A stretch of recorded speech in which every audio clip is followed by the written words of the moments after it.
बिस्मिल्लाहिर्रहमानिर्रहीम। घड़ी, वो बचपन का दिन मुझे आज भी याद है। मैं माँ के साथ बाजार गया हुआ था तो कलाई पे बांधने वाली एक घड़ी पर दिल आ गया।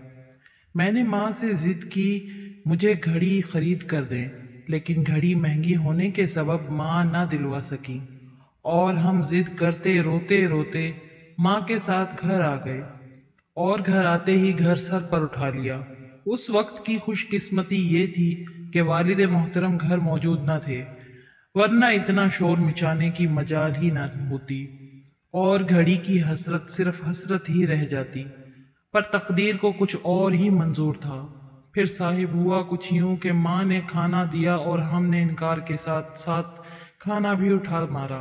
वहां माँ को थोड़ा गुस्सा आया और आखिर कह ही दिया, नहीं खाना ना खाओ, मरो जाके, कहीं तुम्हारे नखरे उठाने के लिए मेरे पास इतने वसाइल नहीं, दफा हो जाओ और मुझे दोबारा शक्ल मत दिखाना।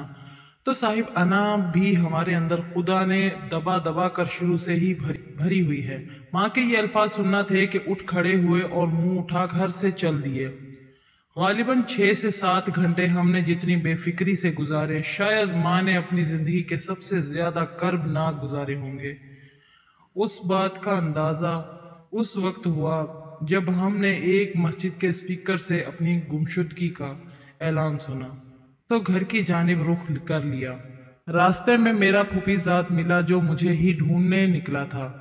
मुझे घर ले गया। जाते ही क्या देखा, माँ एक हाथ में घड़ी, एक हाथ में खाना और आंखों में मेरी नादानी यानी आंसू लिए बैठी मेरी राह तक रही थी।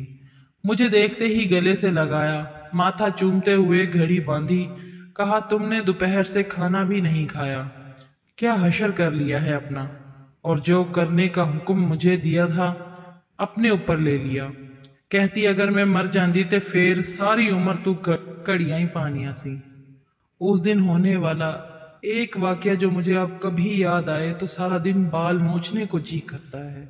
अगर रात में याद आए, सारी रात बिस्तर पर नहीं कांटों पर गुजरती है। हॉस्टल में रहते हुए जी करता है अभी उड़कर माँ के पास चला जाऊं और सर पीट पीट कर उन्हीं कदमों में जान दे दूं।